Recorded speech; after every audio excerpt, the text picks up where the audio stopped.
لا خير في كثير من نجواهم إلا من أمر بصدقات أو معروف أو إصلاح بين الناس. وإن طائفتان من المؤمنين اقتتلوا فأصلحوا بينهما، فإن بغت إحداهما على الأخرى التي هي تبغي حتى تفيء إلى أمر الله فإن فأت فأصلحوا بينهما بالعدل وأقسطوا الله يحب المقسطين.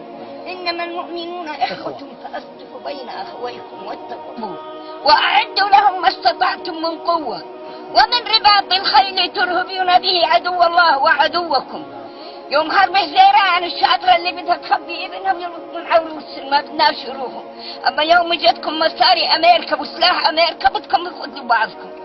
كيف أقتل بعض؟ كلام صحيح. ارجعوا إلى الله. هسه مروحين خلاص. ارجعوا يا جدة.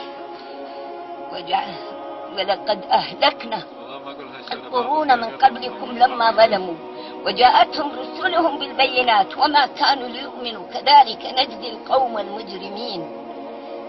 كذلك نجزي ثم جعلناكم خلائف في الأرض من بعدهم لننظر كيف تعملون.